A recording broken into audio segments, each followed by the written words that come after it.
Hey, first grade friends, we are now ready for Chapter 7 of Winter of the Ice Wizard. When we left off, Jack and Annie had their faces buried in the snow. They had the hailstone with the eye inside, they were hoping, but the frost giant was coming back. So here's Chapter 7, the Frost Giant.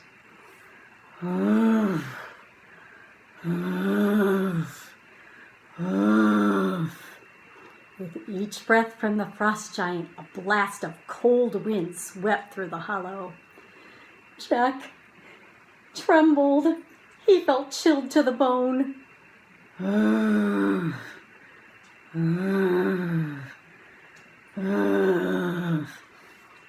giant's breathing grew louder and stronger. Jack squeezed his eyes shut as icy wet wind rushed against his body.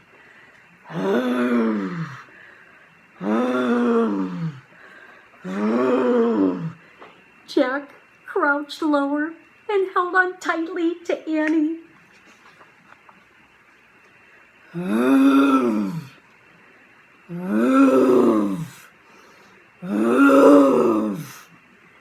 Giant's breath howled like 100 ghosts through the hollow. Jack thought of the Blue Norn's words. He's a blind force of nature that spares nothing in its path. But then, the giant's breathing seemed to grow a bit softer.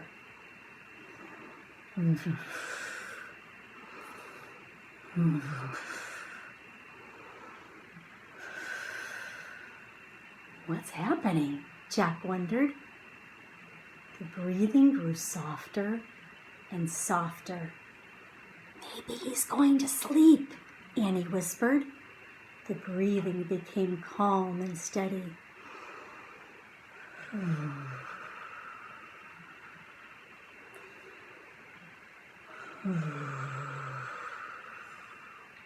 The wind died down to a light breeze. I think the frost giant is sleeping, Annie whispered. We should try and sneak out of here. Okay, but keep your eyes down. Just look at the ground, whispered Jack. Right, whispered Annie. Their heads bowed down. Jack and Annie crept cautiously across the floor of the hollow and began climbing up toward the crack. Jack's teeth chattered, but he couldn't tell if it was from cold or fear. Suddenly, a deafening roar shook the night. The frost giant screamed with windy rage. He was awake. Jack was blown down to the ground. He tried to crawl across the snow, but he didn't know which way to go, and he was afraid to look up. Jack, this way, Annie's voice called above the roar of the giant's breath. She helped him up, and they struggled together against the wind. Finally, they came to the crack in the wall. Jack and Annie scrambled through the crack. Outside, the wild wind knocked them over, and they tumbled down the side of the hill. The wind swirled the snow across the plain. Annie! Annie! Jack called. Where was she? Where was the sleigh? He couldn't see anything. He couldn't even stand on his feet. The wind roared even louder. An avalanche of snow came crashing down the hillside. And when it hit the ground, the snow exploded into great clouds of white powder. Jack! Jack!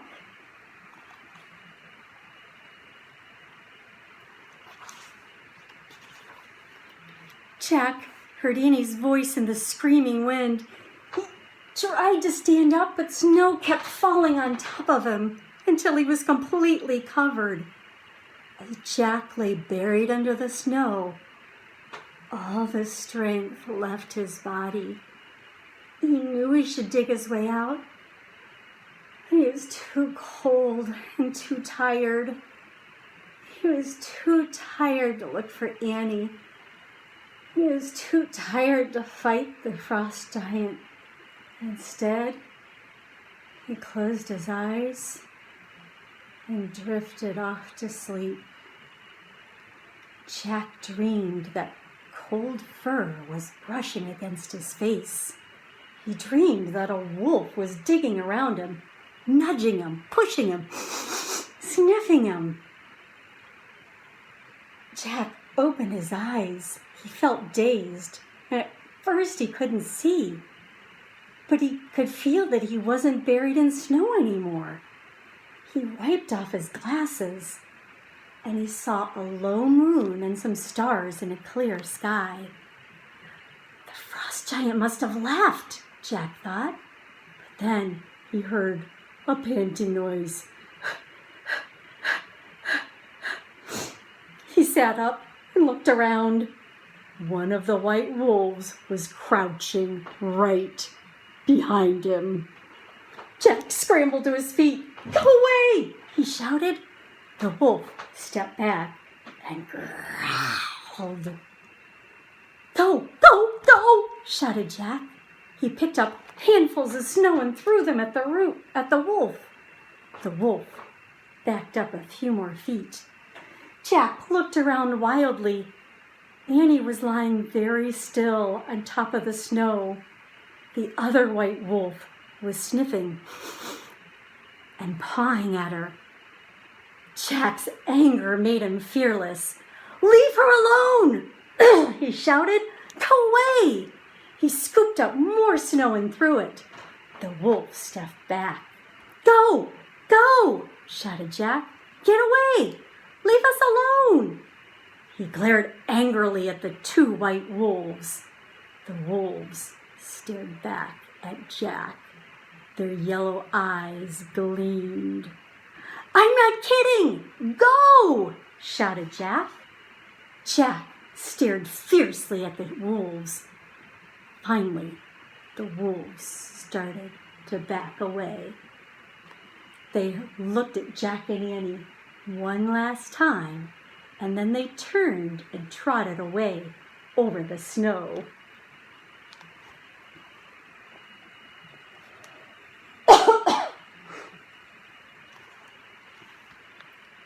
Jack rushed over to Annie. He knelt down beside her and lifted her head. Wake up, he said. Annie opened her eyes. "You okay?" Jack asked. "Yeah, I dreamed about white wolves," Annie muttered. "Me too," said Jack. "And then when I woke up, they were here. They were about to eat us." "Really?" Annie sat up and looked around. "Yeah, but I scared them off," said Jack. "What about the frost giant?" Annie said. "He's gone too," said Jack. "Come on, let's get out of here." Jack helped Annie up from the snow. "Do you still have the wizard's eye?" Annie felt in her pocket.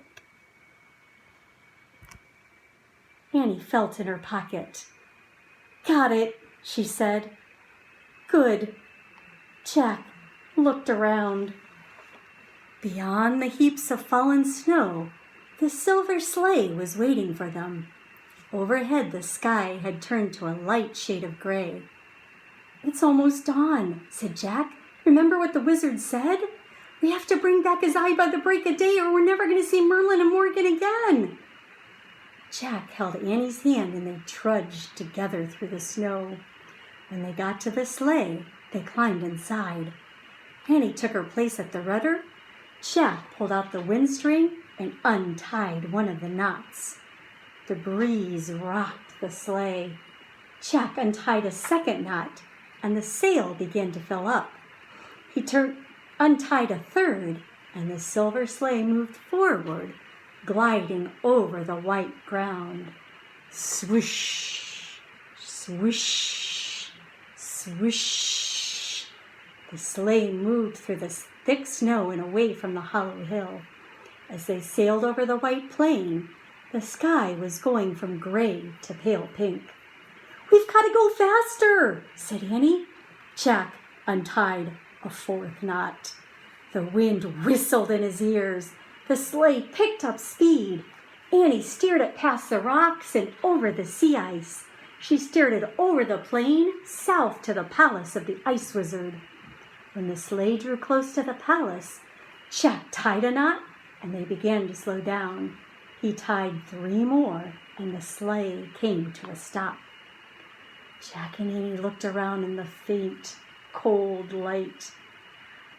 "I wonder where Teddy and Kathleen are. They said they'd meet us here at dawn," said Annie. Jack studied the vast white plain around them, but he saw no sign of their friends. He wished he had Kathleen's vision. "I hope they're okay," he said. "I hope they didn't run into the white wolves." "I have a feeling the wolves wouldn't hurt them," said Annie. "The wolf in my dream seemed nice." "Dream wolves are different than real wolves," said Annie. "I don't think we can wait for them, though," said Annie. "The eye has to be back by the time the sun comes up." "The eye," said Jack. "We never looked to see if it's inside the hailstone." Annie reached in her pocket and pulled out the hailstone. She held it up. Jack gasped. Staring out at him from inside the ice was an eyeball. It was about the size of a large marble. The eyeball was white with a sparkling blue center. "Oh man," whispered Jack. "It's beautiful, isn't it?" said Annie.